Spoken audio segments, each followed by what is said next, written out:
literally and figuratively follow my father's footsteps, who climbed Everest with the first American team in 1963.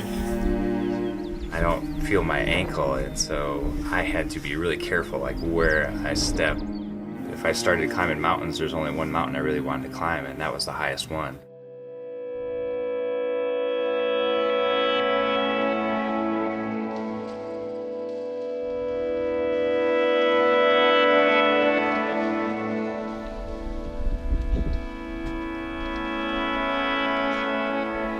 Well, finally here at Everest Base Camp, 10,000 plus feet of climbing, weather, staying healthy. Yeah, this is where the battle begins.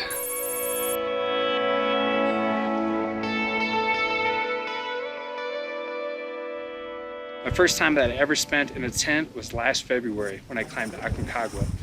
I'm kind of a rookie at this, so on the team, I am the lowest man on the totem pole, so to speak. I have different legs to get to the top of the mountain. This is my Everest leg. This is the second iteration. So the first one failed. I went to Ecuador and climbed with my friend Andrew over there, and it didn't work. And so we went back to the drawing board. And so we had a couple of NASA engineers come up and try to help us develop a leg that'll help me get to the top.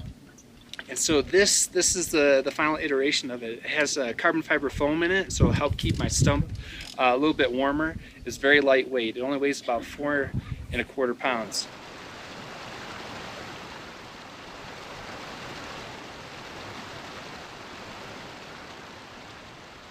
I live in Seattle and been mountain climbing probably for 6 years.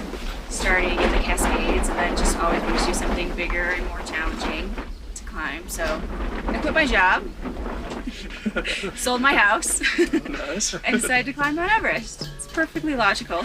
Makes complete sense.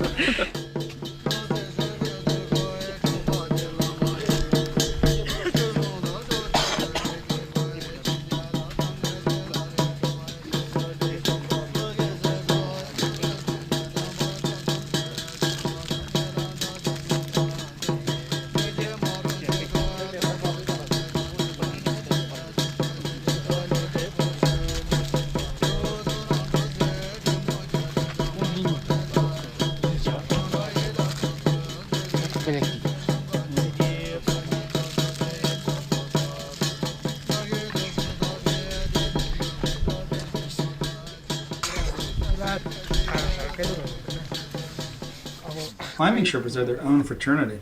You know, they're a very elite group. They're very proud of being part of this fraternity.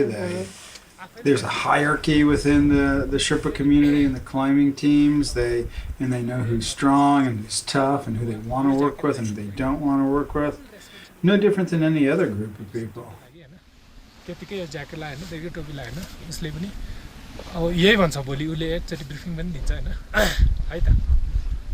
The Sherpas are so connected on a guttural, physical level to everything in the Khumbu. Everest being the mother goddess, how could you not be connected? When Purba and I are climbing, before he eats, he offers some of it to the mountain first. Of course. And then he eats it. To see how much the Sherpa respect and revere the mountain.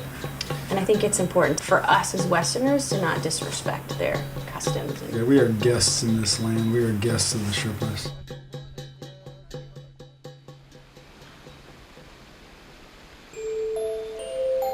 People ask about rotations on the mountain and how you climb. You just don't get to base camp like we are right now and then start climbing the next day and go to camp 1 and then to 2 and then to 3 and then to 4 and then to summit. That just doesn't work. Your body has to acclimate. It doesn't matter what expedition you're on, you start this process of rotations, which means you climb up to higher camps and spend a little time there, and then you come down and rest at base camp.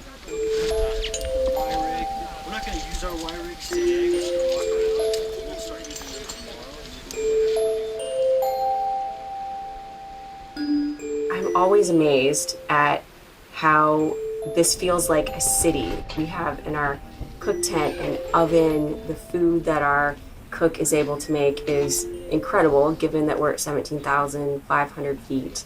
So he can bake cakes. Last night we had like steaks on this sizzling platter for dinner.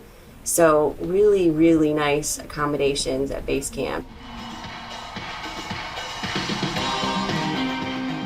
Most of the time, I like going to our mess hall and talking with my team and just really getting to know them. My name is Captain Ankur Bharat. I'm 55 years old. I'm from India. Hi, I'm Stuart Erskine from Alberta, Canada.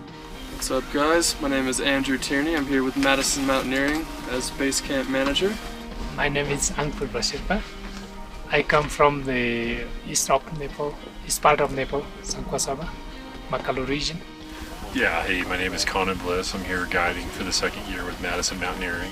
I have done 5 summits now. I've got Australia and Everest left. The 7 highest summits on the 7 continents, plus the North Pole, skiing of the North Pole and skiing of the South Pole. And hopefully this year will go much smoother than last year. We're off to a much better start.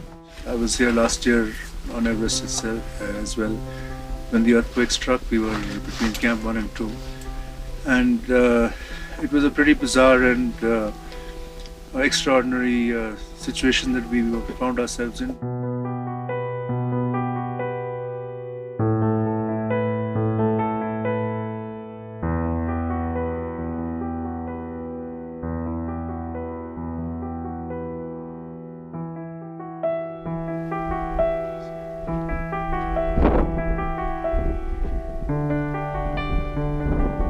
There have been so many changes in my life in the past year and a half. I had cancer, I fought through that, and it made me realize that life is so short and totally out of my control. To see memorials to people that had stood right where I was standing and been hopeful about a successful summit and been excited about, getting to know their team, and then for whatever reason things went horribly wrong. And here I am expecting the same thing, and what if something does go wrong?